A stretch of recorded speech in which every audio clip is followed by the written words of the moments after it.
Амурчи Муратындагы номер 5 орто мектебинин кыргыз тили жана адабият мугалими Курманкулова Махабат Жумасалиевна, кыргыз адабият 11 класс. Саламатсыңарбы? Келечек ээлери болгон 11 класстын бүтүрүүчүлөрү. Кайрадан мен жана силер. Назарыңарда кыргыз адабият сабагы. Билим бизди алып учат алыска.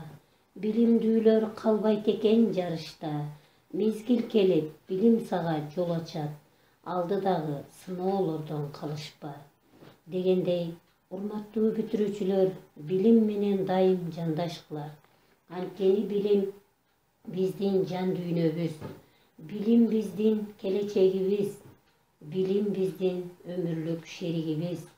Билим биздин жашообуз.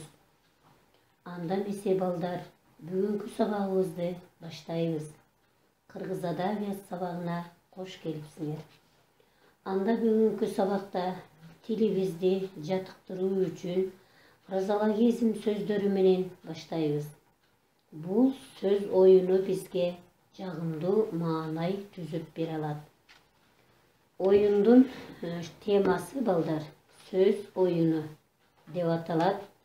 Ал эми оюндун шарты мугалим менен окуучулар арасында жүргүзүлөт.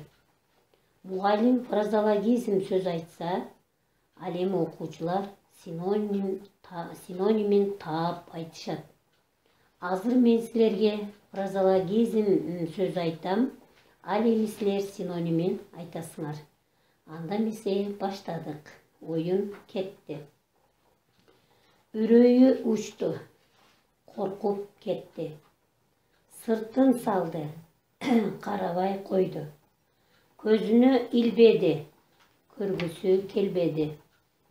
Эки көзү төрт болуу. Күтүү.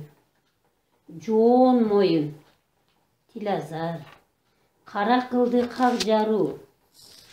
Калыс адам. Төбөсү менен жер казды. Көп эмгектенди. Көз салды. Байкады. Эрдин кесетиштөө. Өкүнүп калуу. Колтугуна суу бүркүү. Тукуруу. Күлөө. Демек, мына балдар, биз фразеологизм сөздөрүнүн синонимдерин табуу аркылуу логикалык ойлообуз, сүйлөө ыричтерибиз, ошондой эле тил жатыктыруу жагыбыз өнүгөт. Биз өзүбүзгө жагымдуу маанай түзүп алдык. Анда бүгүнкү сабагыбызды баштайбыз. Бүгүнкү сабагыбыздын темасы Майрамкан Абылкасымова эстелик сүйлөйт.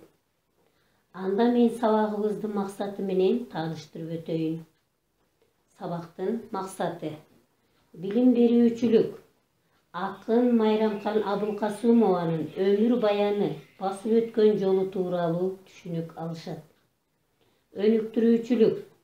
Акындын эстелик сүйлөйт чыгармасынын мааниси эмнеде экендигин билишет. Ырды угуп түшүнүшөт. Ырдын мааниси тууралуу сүрөттөр менен иштешет. Логикалык ойлоосу, сүйлөө ыричтери калыптанат. Тарбия берүүчүлүк. Мекенин, эли жерин коргоого, жан дили менен сүйүүгө тарбияланышат. Мына балдар, сабактын максаты менен таанышып алдык. Азыр мен берилген теманы түшүндүрөрдөн мурун сүрөттөр аркылуу билимибизди тереңдетип алалы. Анда бүгүнкү тема тууралуу түшүнүк берип өтөйүн. Силер угуп маани берип отургула. Майрамкан Абылкасымованын өмүр баяны. Акын Майрамкан Абылкасымова 1936 жылдын 7 ноябрында Кемин районунун Комсомол айылында мугалимдин үй бүлөсүндө туулган. 1950 жылы айылдык 7 жылдык мектебин аяктаган. 1958 жылы Кыргыз аялдар пединститутун бүтүргөн. 1958 жылы 1962 жылдары Ош областық Лейлин жолу гезитинде адави кызматкер 1962-1991 жылдары Алатоо журналынын поэзия бөлүмүнүн жетекчиси болгон. 1991 жылдан ардактуу эс алууда. Чыгармалары 1952 жылдан баштап гезит журналдардын беттеринде жарыялана баштаган. Кичинекей досторго аттуу алгачкы ырлар жыйнагы 1961 жылы жарык көргөн. Акындын ырлары орус, белорус, тажик, казак, монгол, немис, поляк, англис, француз тилдерине которулуп жарыяланган. 1970 жылы басылган «Ишеним дайым жүрөктө» аттуу китеби жана «Эстелик сүйлөйт», «Сен билесиң менин экеним» аттуу поэмалары бүткүл союздук Лейлин комсомолу сыйлыгына татыктуу болгон. 1964 жылдан Эстер жазуучулар союзунун мүчөсү. Майрамкан Абулкасымова 1980 жылы Кыргыз Республикасынын эл акыны деген ардактуу наамга ээ болгон. 1984 жылы жарык көргөн «Гүлдөр суу сурайт» аттуу ырлар топтому үчүн Кыргыз эстеринин Токтогул атындагы мамлекеттик сыйлыгын алган. Мынакей балдар, биз Майрамкан Абулкасымованын өмүр баяны менен таанышып алдык. Анда эмесе балдар, акындын бизге берилген «Эстелик сүйлөйт» поэмасын мен окуп берем, силер угуп түшүнгүлө. Эстелик сүйлөйт. Гүл сеңселет таажыларын бийлетип, нектарына кимдир бирөө кусабы, куштар неге бул тарапка дешип турат учалы. Бактар кыздай бой тирешет, сууга тигип көлөкө, чолпуларын шылдыратат, жел жорголоп жөнөсө. Арасында ушул бактын таштан бүткөн таштене, таштан бүткөн эстелик, турат дайым кандуу күндүн салдатындай томсоруп. Сеңселгиле бактар эй, жалгызсырабасын таштене, камыкпасын таштене, бир учкула куштар эй, ээн калбасын таштене. Бул эстелик кыргыздарда жүргөн болчу бир кезде, кыргында ал, ата мекендик согушта ал, кессе да башын душман алдында, ыйлабаган, эч качан мекенин ал сагынган, карегине жаш кыпчып. Жеңиш күндү эңсеген, музыкадай таңшыган, ажал менен катар анда турса да, үмүттөрү чарчаган колго күч берип, кабагына зор айбатты чөгөрүп, родинаны жанынан бек сактаган. О, эстелик, карап турсам таш этегиң учуп тургандай көрүнөт, бизден мурда желге жолугуп, шинелиңдин октарынын жыты төгүлөт. Ордендериң көрүнбөйт төшүңдөн, сен таштенеңде эс алдырып көнбөгөнсүң. Чарчасаң да уйкуң келбеген, о эстелик, дагы келдим алдыңа. Эриктиңби, сүйлөшөсүңбү, дале жазсың, жигитсиң, бырыш сага жолобогон өңдөнөт. Балдар, «Эстелик сүйлөйт» поэма тууралуу угуп түшүндүк. Түшүнгөндөрүбүздү суроолор аркылуу бышыктайбыз.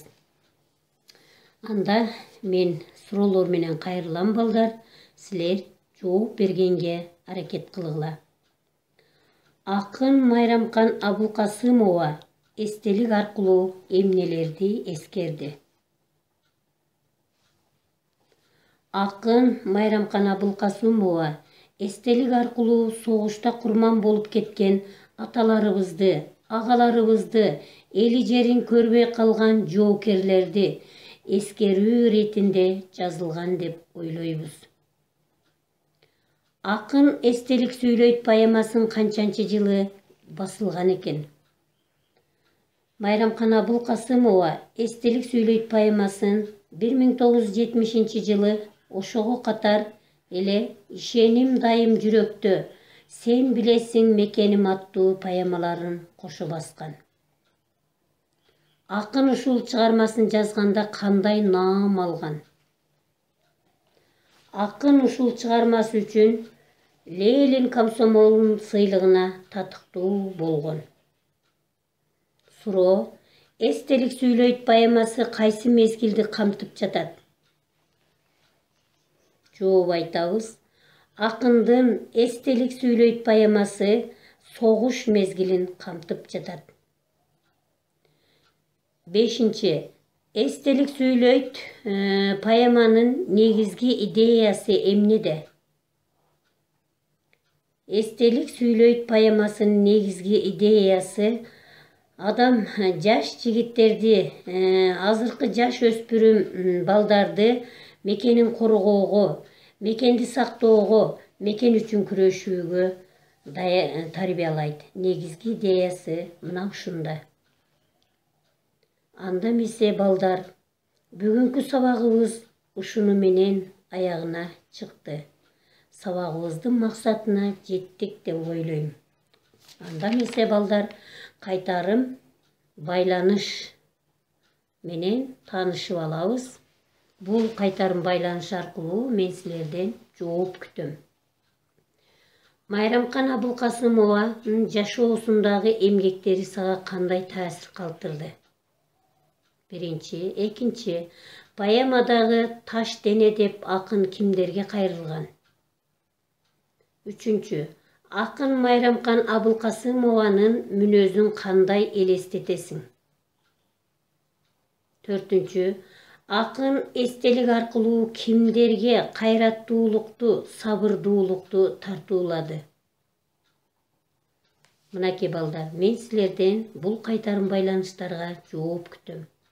Анда эмесе ушул жерден балдар кыскача видео роликке көңүлүңөрдү бурабыз. Дүйнө жүзүн өрт алып, кара жалын каптады, кыяндай агып шаркырап, кызыл кандын акканы. Ушундай апат күндөрдө уяттан уят эмеспи уулуңдун үйдө жатканы. Жартыны бөлүп бирдешкен, жан каныбыз бирдешкен, жарым менен коштошом. Бактылаш, курбу замандаш, баарың менен коштошом. Дүйнөдөн каргап жоготкун, душмандын жолун тоспосом. Элине бүлүк түшкөндө, жигит шондо сыналат, кедери элдин кетпейби. Дек албай калса кубалап, кагылам журтум ишенген, кара туткан балаңар, кармашкан жоосун жыгалат. Тып-тынч жаткан элиме, душман келип кол салды, бейпил жаткан жеримде кандуу согуш башталды. Узатышты, ыйлап, сыздап энелер өз уулдарын көз жаш менен өлүмгө курман болду. Баатыр болду нечендер, жашасын деп бизди ушул өмүрдө. Кан согушка апалар да барышкан, өмүрлөрүн тоокелге салышкан, жолборс жүрөк жоокерлердин жара аттарын тамышкан. Танк алдына тайманбастан барышты. Эл жер үчүн душман менен атышты. Эч тайманбас биздин баатыр аталар элибизге жеңиш менен кайтышты.